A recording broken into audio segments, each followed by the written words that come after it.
Welcome. I am delighted to be here today with a friend and colleague, Eric Klein, to talk about spiritual bypassing. Such an important topic in our world today. And Eric comes from a background of many years of being a spiritual teacher and practitioner of Kriya Yoga and meditation. So let's get started. As I understand it, the gentleman who kind of coined the term, I think his name was John Wellwood. He was a psychologist from Northern California.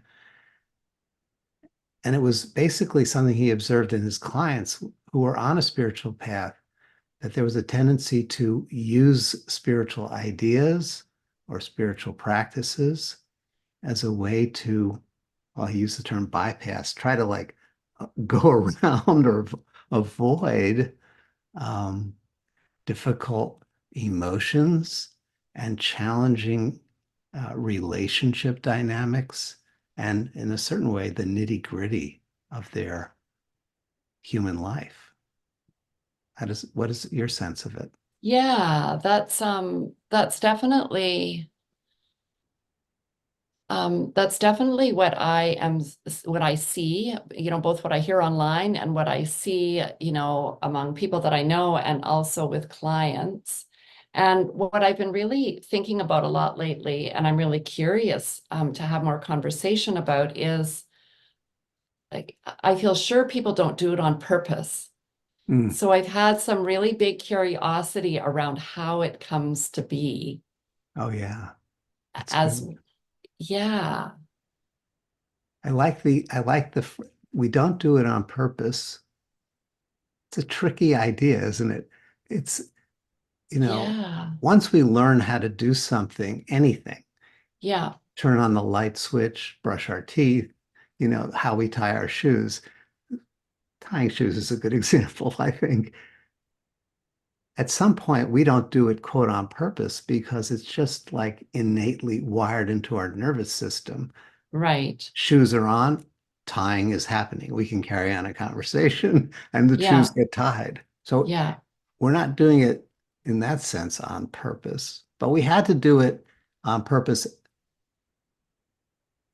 in the beginning to wire it in. It had to be something that yeah, happened with a certain degree of purposefulness, let's say. Yeah. yeah. And I would say, and I'm curious about your perspective on this, I would say that there's always purpose, and sometimes we're not consciously aware of it. Oh, yeah. That's a good point. So if it's a survival That's the piece, purpose. Yeah. then there is a purpose, and it serves a very good purpose of survival, and we aren't always consciously aware of it, and we aren't always consciously aware of whether it's serving us Yeah. Yeah. um, Anymore, right? Like, anymore. Yeah. I mean, I can think in my family of origin, there was a lot of, it was not a safe environment in this to bring up um, conversations about emotional realities. Mm. I'm not sure.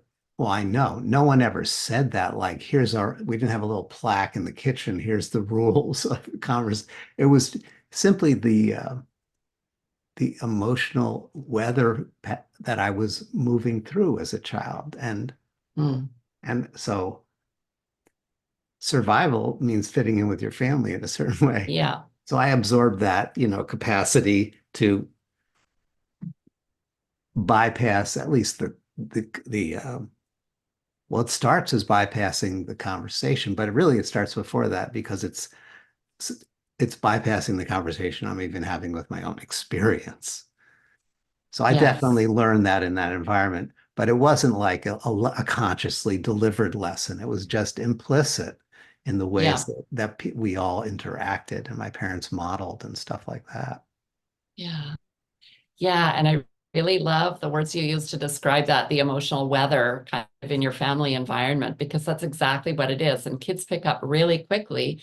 I often say we come into the world fully being able to feel, Mm, all of our emotions and everything, and then we very quickly learn what needs to get shut down or repressed or held in check to be able Yes. to fit in. And we pick it up through, the vibes. I often say, in the same way that if you walk into a room and there's a couple that you know there and they've just had an argument, like you can feel that, right? So there's same way that we can feel as children, whether it's Yeah. okay to be angry, or Yeah. express our sadness. That's a those are both classics, right? Kind of Yeah. on either end of the continuum. The heat and the fire and the intensity of the anger, that's not acceptable, perhaps. And then on the other end, the sort of sinking, wet, heavy feeling of the Mhm. sadness, that's not acceptable. So Yeah. it's still there. I think that's what we're saying. But Yeah. the bypassing part of it then so there's a sort of an unconscious, maybe survival bypassing that was needed in our early environments. Yeah. And then I can speak from my personal experience and from working with students. We can adopt spiritual perspectives and even spiritual practices to, for example, if the heat of anger is not okay, then I want to be heart-centered at all Mm. times. But that heart-centeredness becomes a sort of uh, protective bubble that keeps out the energy Yeah. and the intelligence that's potentially in the anger space. Because I've Yes. learned now I'm doing it as an adult, and I'm just going to be heart-centered. Yeah. Yeah. Yeah. Exactly. Um, I love that example. And I think anger is a perfect example because I think it's one that the majority of people struggle with Yeah. because we've been, so uncomfortable with it. Either we couldn't express it as kids, or, our parents held it in and held it in and held it in and then lost it. So it felt scary. Yeah, yeah. And So we we're don't. either scared of it or we repress it or both. Mm. And how does that then show up in the ways that people uh, parent and relate to their children? So I think in families, I mean, I see a few different scenarios, and I'm sure there's even more, but I see sometimes parents really doing a similar pattern to maybe what their parent did. So really, Mhm. they want to parent their kids differently. And this is where it just feels important to say one more time, like, people don't do this on purpose. It is wired into the nervous system, and it can be changed, and it does take some work, and usually the support of somebody else. So um, parents don't want to wound their children, especially if they recognize that they have wounding. And so that's where I see parents coming in and they want to do, peaceful parenting or gentle parenting or, Mm. attachment. These things really appeal to them. Um, and it's an honorable path to be taking, to be trying to change these patterns. And when that unprocessed anger is still in their system, they often will tend to try to parent differently by holding it down, holding it down, holding it down, being patient, being patient, being patient. But eventually, much like a balloon can only hold so much air, Mm. when their capacity is reached, it bubbles up, right? And then they lose their patience, and then they feel, the shame and so I see that pattern going around. Sometimes parents are able to maintain it for the most part and don't really blow up very often, but what they see in their kids is anger, Yes. and they're struggling to deal with the anger. So that's the flip side of it. They're patient, patient, patient. And sometimes these parents, and I can share some experience with this because I had some of this. When you have a lot of what in the somatic world we call functional freeze in your Functional system. freeze. Functional freeze, Okay. meaning you've got some locked in freeze response from multiple experiences in your younger years Mm-hmm. of being in a freeze response and not having any help to come back into regulation. Mm-hmm. So that freeze stays there, but on the surface, you're functioning. Yeah, yeah. Yeah, yeah. So we That's call it good. functional freeze. Let's pause. I wanted to, as you were talking about, right before you got to the part about how the the anger energy, the heat energy might be expressed in the kid, might In the be children. manifesting it, right? I I was flat right before you said it, I was flashing back many, many, many decades. Um, gosh, 40 years or more, when Davey and I were visiting a spiritual community that friends of ours lived at, a Sufi community, and Mm, which was all very oriented towards peace and in an authentic way. That was their desired, their aspiration was to be an embodiment of peace. And part of the way that they worked that in the community was there was no like GI Joes, if that was the right way to say it, toys that were militarily, right. fit guns and stuff like that. But as our friend Elizabeth said, kids can make guns out of anything. We live in a Yeah, forest. They're making guns out of they do. the woods, the trees, the Yeah. twigs. So that expression, you know, like they had to confront this as a community, which was that Mm, there's an energy of life hmm. that and what we can call it aggression, we could call it agency, a little more neutral, we could just call it the fire of passion is then if it's not, it's yes, it's unhealthy when it's expressed as war, but the kids still need to bring it out, right? And they were bringing it out 100%. with picking up logs and going boom boom boom like Yeah. that. And at first, the response of the parents was kind of horror and uncertainty, and maybe even like, "What are we doing wrong?" And gradually, they realized with humor and love that it's fine. They're going to express this, and Yeah. the more maybe it's what you're pointing to, the more we push it down, the more it seems problematic. You know. 100%. Yeah, I totally agree with that. And yeah, and I think that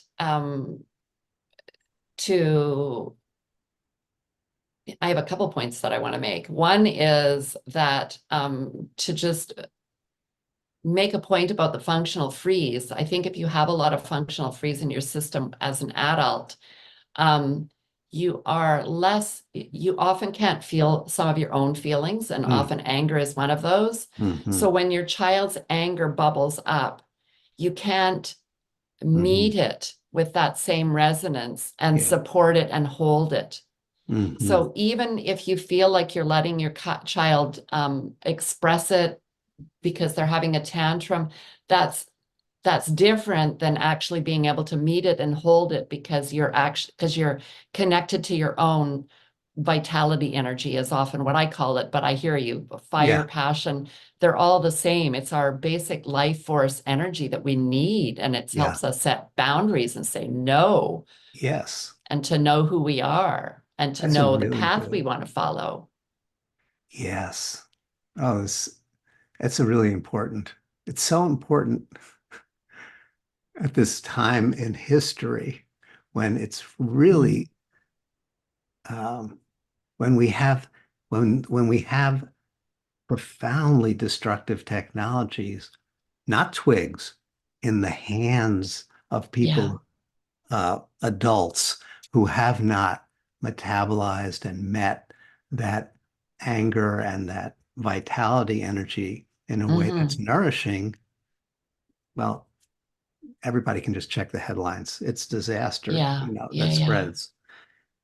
And and one of the things so that's sort of the global way of looking at it. And then we bring it back in. Even you brought it even in more fundamentally to our capacity to meet that vitality within our own experience, Mhm. somatic experience, within our Yeah. own embodied experience, to meet that vitality um, directly and to create a relationship with it directly becomes the Mhm. foundation for the way we relate to others who are working through their own anger or vitality issues. Yeah. Yeah. So, how do you support people in making that inner turn? Yeah. So really, in somatic therapy and in particular relational somatic therapy, the teachings that I've been learning, the teacher that I've been learning from has really integrated a lot of the attachment theory Mm-hmm. and work of people like Diane Poole Heller and Alan Shore to the somatic experiencing, because it's not only having somebody, there's two pieces. It's having somebody present with you who can hold a container as you and maybe guide you to come back into your body and to notice what's going on there so that you can, I guess, befriend again Mm-hmm. sensations and body experiences that you may have disconnected from for survival reasons, like we talked about earlier. Mm-hmm. And then the other piece of it is the relational piece of it is really having someone there, um, your therapist, or, in your situation, it might be you as a facilitator or leader of a Mm-hmm. group setting, that can really um, create a container and sort of some feedback that lets people know that it's safe to have that experience, Mm-hmm. Yes, yes. That's right? good. So Yeah. the relational piece is important as well because the wounding happened in relationship, typically. Mm-hmm.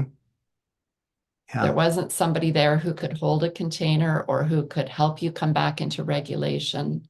Yeah. And so updating the memory imprint or rewiring the nervous system, whatever you want to call it, is really supported by being in relationship as you update the imprint with someone whose acceptance you can feel. Hmm. Does But that make sense? yes, it does. And Yeah. there's a lot of levels in there. Yeah. And the one I just want to start with is updating the imprint. That's and that's a good one to contrast with spiritual bypassing, because in bypassing, what we do is we don't update the imprint. What we do is we overlay on the imprint a, Right. a spiritual concept or a spiritual ideal, and Yeah. we strive to live that. But the imprint itself uh, hasn't been updated, and it doesn't get updated, as you're pointing out. It doesn't get updated cognitively. It gets updated through being met and through being experienced and through being infused, is the way we would say it, infused with love, Uh, with loving awareness, which is an intimacy that happens at the deep levels of the nervous system. mm, And then the updating, it's sort of like, to me, it's like it's a maturing and it's an organic process. It's not like imposing an idea of yes. updating, right? Yeah, It's exactly. it's by being in contact with loving awareness to those parts, they they're just given the permission on the one hand and the presence and the energy to grow naturally into the form that they wanted to grow into in the beginning, Nice. Exactly. And I really love the language you've used there. yeah, arising organically. It does need to arise organically, and given that permission for the organic experience to happen or to Yeah. unfold. So that loving presence is really, um, yeah, what's needed. And you said something about infusing, was it infusing loving Yeah. awareness? Can you say a little bit more about how that happens in the tradition of work you've been Yeah, sure. teaching and practicing? Yeah. Okay. So in this work, if we took two aspects of support or two aspects of therapeutic work, one that's being modeled and emanated by a teacher or a therapist or a guide, and then this, I don't know, this other dimension of it, which is just like it's all happening inside my own contemplative experience, Mm, right? So then, but to get to this contemplative experience, of course, we do need some teaching and some support and some feedback on how to do that kind of inner um, healing work on our own. mhm. In yoga and meditation, there absolutely values the teacher and kind of, I would say, prioritizes in a way cultivating the student's capacity to receive that loving awareness directly from life itself. Ah, nice. Yeah. So the teacher is an expression of life, but the Yeah, life is or that the radiance that's doing the actual healing is already there yes. in the nervous system and in the soul of the practitioner. So I use the word infuse, which it happens so automatically. It's like when I go outside and stand in the sunlight is infusing my body. But it's not Mm, like the sunlight's going like, I am now infusing you, you know. right. It's just the It's not like nature. it's trying to get in, it It's just just the nature of it. happens. Yeah. Yeah. So contemplative practice, meditation practice, when we turn the light of loving awareness toward those places in ourself, in our soul, our memories, the memory imprint, that is the infusing. Just being with it. Being with Yeah. it is the infusing. Beautiful. Yeah. Being with it is, Yeah. yeah. Being with it is the key. And I know that it just sounds like it's what we're doing is so aligned with different language. It's Yes, it is. fascinating to me. It's totally aligned. And part of on this side of the world with the meditation people, the thing is there can be an over prioritization of the uh, sort of the internal experiencing, and the self becomes kind of like the self becomes a bubble wherein I'm healing inside. And there needs to be a move out Right. because we're here, we're, we, we came into this life. So there's people, and environments and life situations. It's like, that's where then the inner healing, the fruition of the healing comes in terms of our relating. Right. Now, the other side of it, I don't know, tell me what you think, is that sometimes people get sort of like dependent on the teacher or the workshop or the program, Yeah. and it's like they haven't yet cultivated that inner relationship with the radiance that they already are anyway. Yeah. Yeah. Yeah.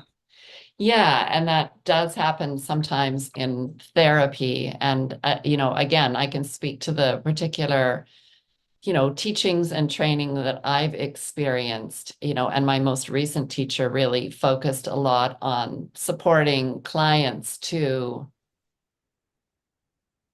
um, have experiences of that holding and nervous system soothing that arise from different sources, not just the teacher, so That's that there's more, flexibility, for lack of a better word. That's not quite the right word, but to there's less reliance on the Yeah, therapist because that supports more resilience for the client in the long run. It's I not a like that. question of the therapist being unwilling. It's Yeah, not always in service. yes. I love that image too, because it's opening up, our receptors to all the blessing energy that's available in Yeah, unexpected ways and places and yeah, sources, right? So yeah, that so that of there's reminders of that safety and that connectedness that are available. We can't predict where, but we can yeah, cultivate that capacity to receive that. I love that image. That, yeah. And when you've had an experience of it in your body yeah, and your nervous system has had an experience of that resonance, yeah, you are more likely to tune into it as yeah. you're going about your everyday life. Yes. Yeah. Nice.